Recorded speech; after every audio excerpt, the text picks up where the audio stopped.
Então falaremos do próximo ponto aqui de evolução. Na verdade, o próximo não é bem uma evolução, não. É o 5.5, né? O próximo tema que a gente vai abordar aqui é a Constituição Federal de 1937. A Constituição Federal de 1937, ela, em geral, representou um retrocesso. Por que diríamos que ela representou um retrocesso? Lembra que ela era uma Constituição ditatorial na era Vargas.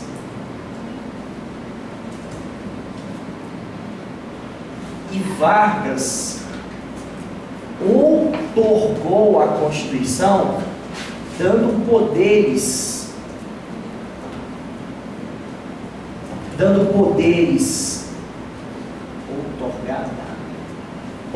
quase que absolutos ao presidente da República, ao chefe do Executivo. Então a Constituição de 37, ela manteve o poder no centro do poder executivo, era uma Constituição muito centralizadora. Era um período entre guerras e havia, né, aquela pressão por uma Constituição que fosse forte. A nossa Constituição, ela copiou a Constituição da Polônia, por isso ela era apelidada de Constituição Polaca, né? Polaca. Então ela criava um poder executivo muito forte, dizendo inclusive que se o Congresso Nacional estivesse fechado, o Executivo exerceria os poderes do Legislativo para legislar de emergência. E aí nós tínhamos no Brasil um excesso de legislação pelo Poder Executivo. O Executivo legislava por meio dos decretos-leis.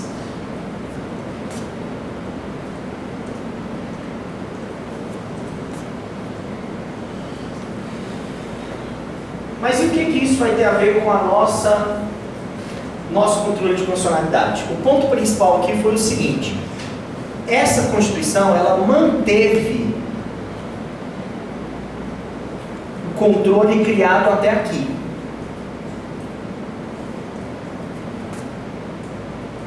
Então podemos dizer que ela manteve o controle difuso, com efeitos apenas incidental entre as partes,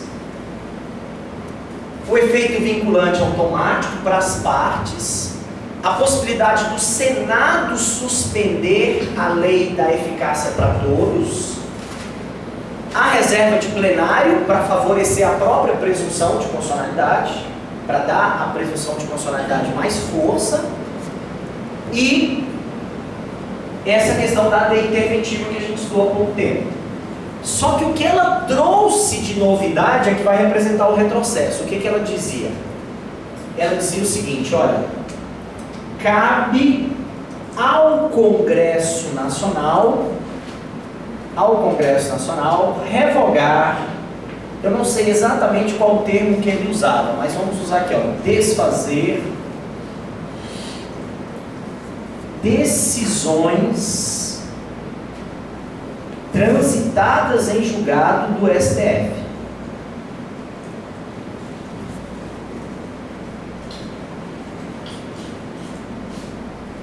Então essa era a única novidade que ela trazia. O Congresso Nacional poderia fazer uma espécie de decreto legislativo suspendendo as decisões do STF. Suspender as decisões do STF trazia então um retrocesso na independência e separação dos poderes. Você pensa, mas era o Congresso, pelo menos o Congresso em geral é legitimado, é popular, foi eleito pelo povo. Mas olha o problema aqui de cima: enquanto o poder legislativo não estivesse funcionando, o Executivo exercia as funções de poder legislativo. Então quem é que tinha a possibilidade de revogar, de desfazer as decisões do Supremo? Era o presidente ditador, era o Getúlio Vargas. Então nessa situação nós tínhamos que o Congresso Nacional poderia invadir a competência própria do Supremo Tribunal Federal, o que necessariamente acatava a teoria da separação dos poderes, ok? Então esse foi o retrocesso que essa Constituição trouxe. Fora isso, repito, nada de muito importante. Vamos agora para a Constituição de 1946. A Constituição de 1946, lembra que ela fez a redemocratização.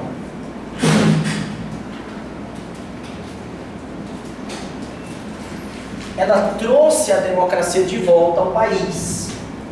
Nós tivemos um período em que o Brasil viveu sobre a ditadura, na era Vargas. Então essa Constituição, ela trouxe a redemocratização. E ela foi a primeira Constituição a trazer aquilo que a gente vai chamar de controle de constitucionalidade concentrado. A Constituição de 1946, ela trouxe a ADI por uma emenda constitucional. Até passei o número da emenda na aula passada, a emenda 1665, né? Emenda constitucional número 16 de 65 trouxe aquilo que a gente denomina de ADI, Ação Direta de Inconstitucionalidade no modelo europeu, no modelo kelseniano, no modelo concentrado. A ADI aqui é o nosso primeiro instrumento de controle que a gente pode chamar de concentrado e abstrato ao mesmo tempo. Concentrado e abstrato. E aí, obviamente, trouxe todas aquelas consequências que o controle concentrado e abstrato traz. Quais são as consequências? O efeito é erga omnes. A decisão por si só já repercute para todo mundo. O efeito é vinculante, embora não estivesse expresso, mas a lógica era: se a lei vai sair do mundo jurídico para todo mundo, nenhum juiz mais poderá declarar aquela lei constitucional, válida no caso concreto. Nenhum juiz mais poderá aplicar, nem mesmo na administração pública. Então o efeito vinculante era presumido, tá? Não precisava estar expresso. Agora trouxe um pequeno problema que a Constituição de 88 é quem vai resolver: a legitimidade para agir. Lembrem que, de novo, nós estamos no período ditatorial. Tinha havido o golpe de 64 e os militares estavam no poder. É importante você entender esse contexto para entender a crítica que se faz quanto à legitimidade para agir. Qual a legitimidade para instaurar esse controle? Quem poderia entrar com uma ação direta de inconstitucionalidade? Quem poderia ser autor dessa ação? A legitimidade era unicamente do PGR. Pô, professor, mas eu não entendo. O PGR é um cara de gente boa. O PGR é o chefe do Ministério Público. O PGR, em geral, é independente. É um fiscal da lei, da sociedade. Então é bom que ele seja legitimado. Nananina, não. O grande problema aqui é que o PGR, ele era cargo de confiança do presidente. Ele era de livre nomeação e livre execução, ou em livre exoneração da eleição. O grande problema é que o Supremo Tribunal Federal tinha decisões expressas considerando que o PGR era do executivo mesmo. Então, olha só, quem normalmente iria fazer leis que contrariassem a Constituição se estamos no regime militar? O Congresso está fechado de novo. Quem é que normalmente vai fazer leis que contrariem a Constituição? De novo, nós temos aquela mesma figura lá de cima, o tal do decreto-lei. Se o Congresso está fechado e o Executivo vai legislar por decreto-lei, 99% das ações que há interesse em se fazer controle de constitucionalidade são de interesse do Executivo. E se você tem um cara que trabalha para você, é seu comissionado, e entra com uma ação contra a lei que você fez, o que você faz com esse cara? Você demite, óbvio. Então o PGR aqui, ele não tinha a necessária independência que hoje se exige, ou que hoje até tem, né, o Procurador-Geral da República. Tranquilo? Vale dizer que isso aqui mudou com a Constituição de 88, tá?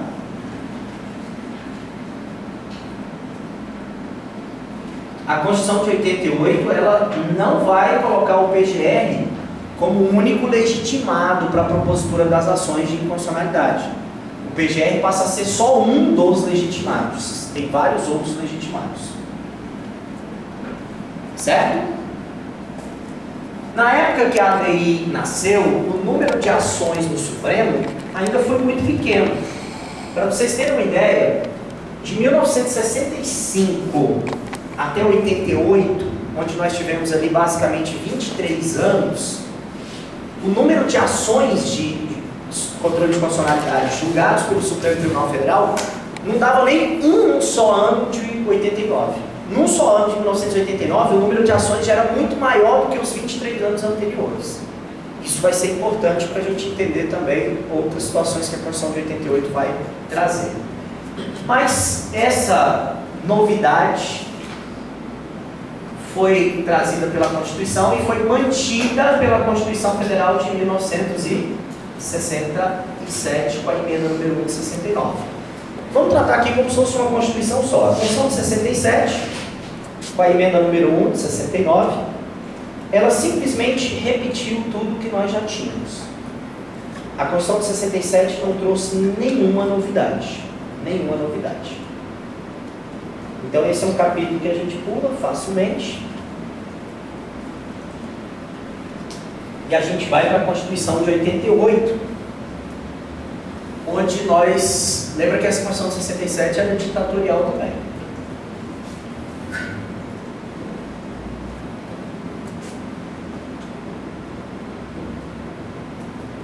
Ela manteve os controles difusos e concentrados. Controle difuso e o controle concentrado. Com os mesmos atributos que até então foram estudados. Ela não trouxe nenhuma novidade. A Constituição de 67/69, ela manteve o esquema criado até então. O que vai ser assim, a grande novidade vai ser a Constituição Federal de 1988. Essa sim vai representar muitas novidades no controle de constitucionalidade. E, até para manter também didaticamente a mesma ordem que a gente está fazendo, eu vou considerar a Constituição de 88 original e depois nós vamos estudando algumas mudanças que ela teve, como a emenda número 3 e a emenda 45 de 2004, e no intervalo das duas as leis 9868, 9868 e 98... qual a lei da DPF? 9882. Então nós vamos estudar separadamente esses tópicos. Então, estamos falando da Constituição original de 88. O que ela trouxe de novidade? Vamos começar pelo controle difuso. No controle difuso, as novidades são consideradas relativamente pequenas. No controle difuso, a gente pode lembrar que ela trouxe novos instrumentos.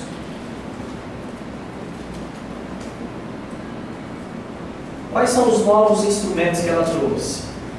O mandado de segurança coletivo e o mandado de injunção.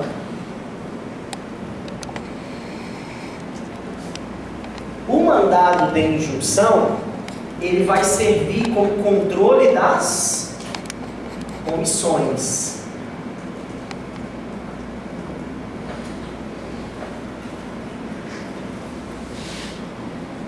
Isso é novidade, porque até então nenhuma Constituição tinha se preocupado com as omissões que a tornavam inefetiva. As omissões que colocavam a Constituição em um patamar de ser ineficaz, inefetiva, não eram até então controladas. O mandado de injunção vai trazer esse controle, mas lembra, o mandado de injunção se segue dentro do controle difuso. Se é difuso, podemos fazer aquela associação típica. Ele é exercido em concreto.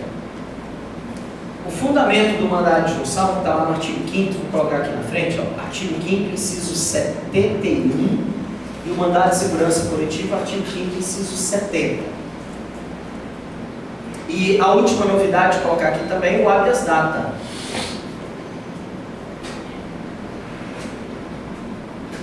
Que está lá no artigo 5º, inciso 72. manteve os instrumentos que já existiam até aqui, como o habeas corpus, o mandado de segurança individual, a ação civil pública, que a gente depois vai ter que falar uma palavrinha especial sobre ela. Então trouxe os instrumentos novos e manteve os instrumentos atuais, que até então já existiam. Essas ações, gente, obviamente, elas não têm como finalidade precípua a declaração de inconstitucionalidade. O objetivo do mandado de segurança coletiva é proteger direitos que a gente pode considerá-los como líquidos e certos de natureza coletiva. O objetivo do mandado de injunção é possibilitar o exercício de um direito que esteja sendo prejudicado por falta de norma regulamentadora. O objetivo do habeas data é ter acesso a informações pessoais. Só que essas ações, elas normalmente vão se meter com questões constitucionais. Então, em muitos casos, essas ações vão servir como controle difuso de constitucionalidade. Não estou dizendo sempre, tá? Estou dizendo em muitos casos. Então, são instrumentos importantes. Mas vamos aproveitar que a gente está falando do controle difuso e vamos falar aqui do controle difuso no STF. Como é que funciona o controle difuso no STF? No STF, a base para a gente fazer o controle difuso é o artigo 102, inciso 3. Tudo bem que o STF ganhou mais uma linha, que foi incluída só pela emenda 45, tá? Mas, por enquanto, vamos falar ali das alíneas A, B e C.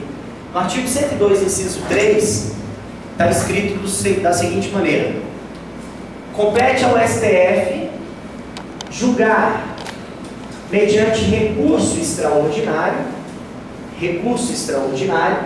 aí vem a decisão, né? Lá está escrito antes assim, no próprio inciso 3, recurso extraordinário, as causas decididas em única ou última instância, quando a decisão recorrida. Aí letra A, declarar ou contrariar dispositivo dessa Constituição. Letra B, declarar válido lei ou ato internacional, tratado internacional, contestado em face desta Constituição. Não é isso não? Não, declarar lei ou tratado internacional inconstitucional. Isso, a inconstitucionalidade. E a letra C, que é isso, né? Declarar válida a lei ou tratado ou ato internacional que seja contestado em face desta Constituição. Obrigado.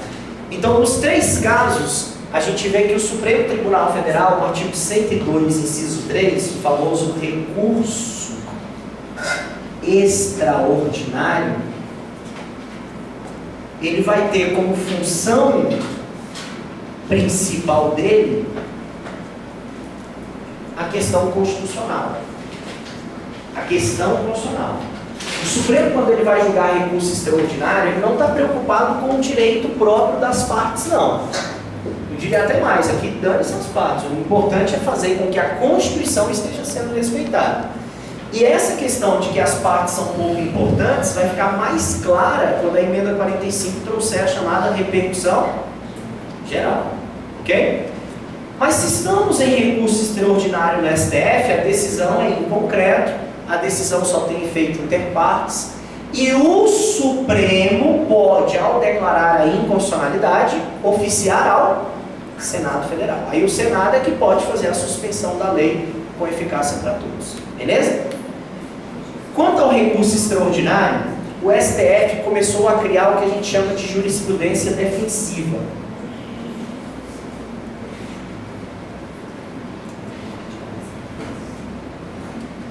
A jurisprudência defensiva, que também vai existir no controle concentrado e com muita força no controle concentrado, ela tem a finalidade meio que de reduzir o número de casos que o Supremo vai julgar, reduzir o número de ações que são julgadas pelo Supremo.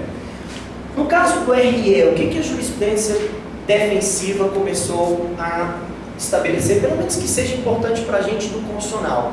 Porque tem várias questões de processo civil aqui envolvidas. Preparo, a questão do prazo, a questão da cópia do processo que está sendo questionado. Então, dentro do processo civil, criou-se um monte de requisitos que muitas vezes não estão previstos em lei. Mas um requisito extremamente importante que o Supremo criou foi o tal do pré-questionamento. O pré-questionamento passou a ser uma lei do Supremo Tribunal Federal. O que o pré-questionamento impõe? Que o Supremo só julgue o recurso extraordinário se a parte demonstrar que ele debateu, questionou a questão constitucional nas instâncias inferiores. Então não adianta chegar no TRF, o TRF declarar a lei constitucional e da declaração do TRF é que eu vou recorrer ao Supremo dizendo que houve ali uma inconstitucionalidade. Não.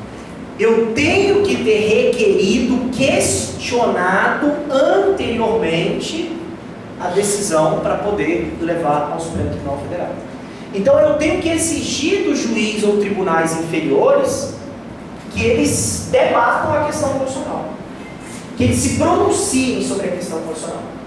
Resumidamente, a questão constitucional não pode nascer no RE. Ela não pode ter sido criada a primeira vez na hora do recurso extraordinário. Óbvio que isso não tem escrito em lugar nenhum, como eu disse, a jurisprudência defensiva. O Supremo criou isso meio que para reduzir o número de ações que chegam até ele.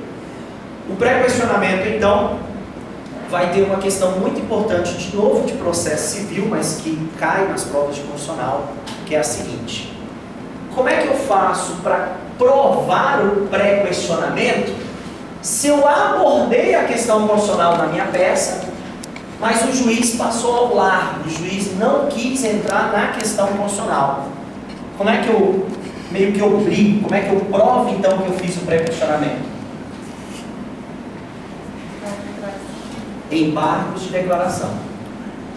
Os embargos de declaração passam a ser usados como instrumentos de pré-questionamento.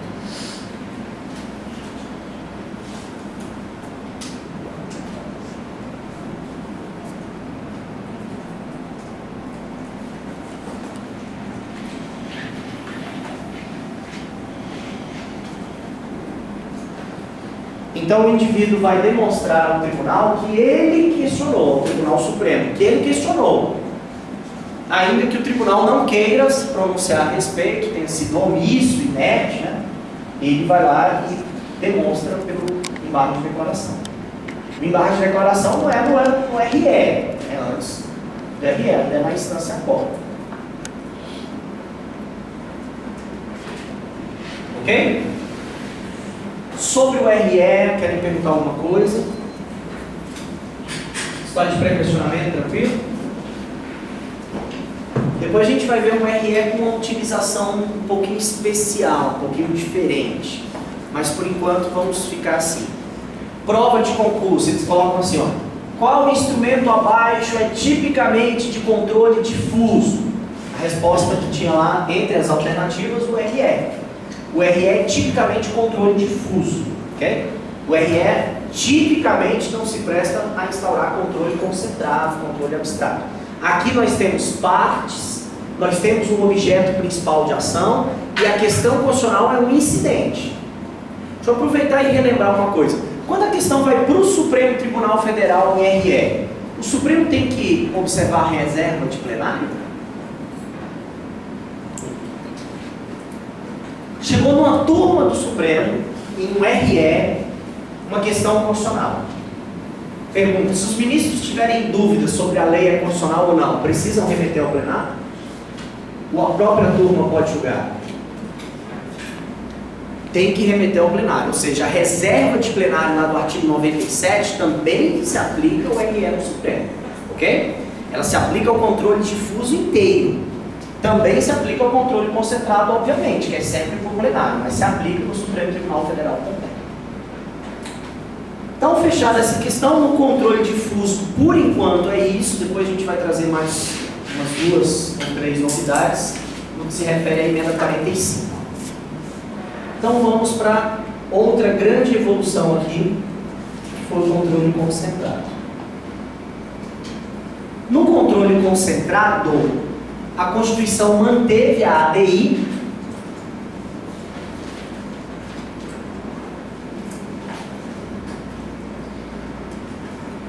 no artigo 102, 1A, como competência do Supremo, com aqueles mesmos atributos que a gente já estudou. Eficácia para todos, efeito vinculante, atinge todo mundo da ação, é julgada uma única vez pelo Supremo, blá blá blá, todas as historinhas. Só que o Supremo Tribunal Federal, tendo em vista a ampliação do rol dos legitimados, essa é uma questão importantíssima, a ampliação do rol dos legitimados para a propositura da ADI, trazido pelo artigo 103 da Constituição, forçou o Supremo a fazer algumas restrições, que depois algumas foram abandonadas, outras foram mantidas, mas é muito importante a gente conhecer esse rol dos legitimados do artigo 103. Vamos dar uma olhadinha lá? Quem era o único legitimado até a Constituição de 67, 69? PGR. Quem são agora os legitimados? São, em número, quantos nós temos aí? Na verdade, 10. Porque o último, que é o inciso 9, traz duas coisas. Ó. Confederação sindical ou entidade de classe de âmbito nacional. Então agora nós temos, ó, de um único legitimado, foi para 10. Aumentou 10 vezes a possibilidade das ações serem instauradas no Supremo Tribunal Federal. Então o que acontece? O Supremo vai criar sim uma jurisprudência defensiva. O Supremo vai sim começar a restringir as ações. Primeira coisinha que o Supremo fez foi dividir o rol dos legitimados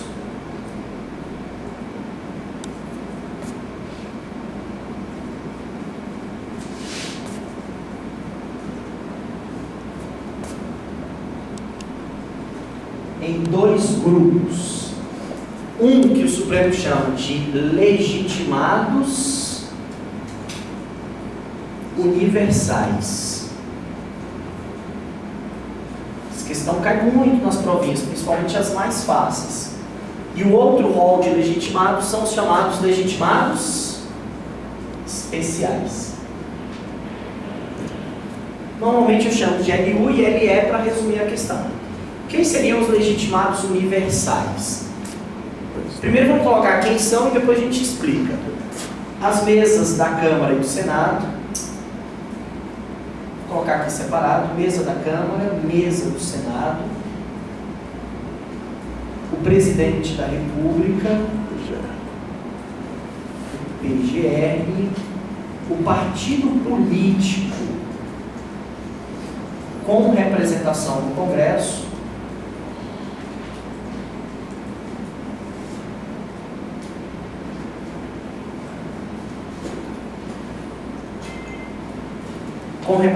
no Congresso e, por fim, o Conselho Federal da OAB.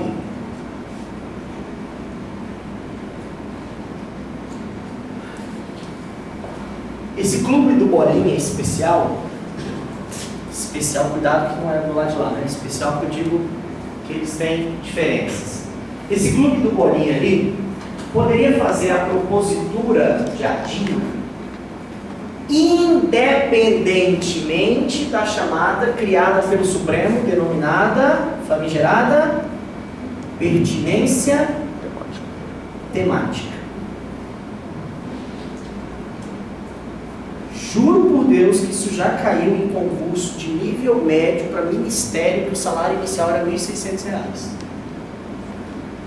O que é a pertinência temática? É a demonstração que o ato ou lei que estão sendo questionados repercutem, têm pertinência na esfera de atribuição deles.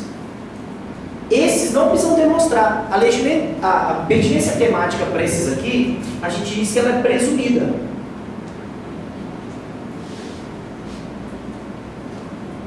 Esse grupo aqui tem legitimidade para propor as ações sobre qualquer lei que caiba, óbvio, a ADI, mas o que eu quero dizer é de qualquer assunto, de qualquer extensão, de qualquer âmbito. Então pode ser a lei federal, pode ser a lei estadual, pode ser uma lei sobre médicos, pode ser uma lei sobre impostos, pode ser uma lei sobre qualquer assunto.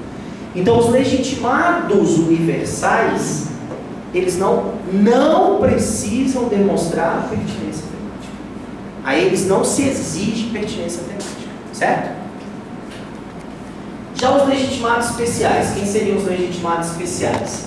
Seria a mesa de Assembleia Legislativa, obviamente vale para a Câmara Legislativa do DF.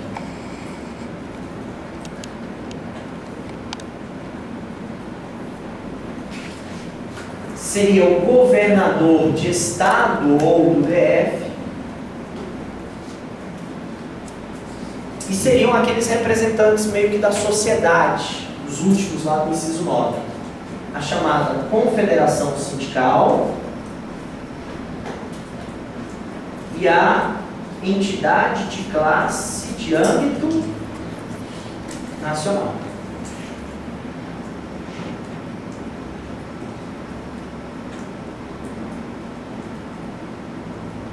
Pessoal, cuidado que confederação necessariamente já é de âmbito nacional, tá? Eu não preciso dizer confederação sindical de âmbito nacional. Porque confederação já envolve pelo menos 3 federações. E cada federação, pelo menos 5 sindicatos. Então ela já está espalhada pelos estados brasileiros. A confederação sindical, a entidade de classe de âmbito nacional, devem demonstrar que a lei que está sendo questionada repercute na sua esfera de atuação, tem a ver com seus interesses, com a sua classe. E até um argumento interessante em prol da pertinência temática. Peraí.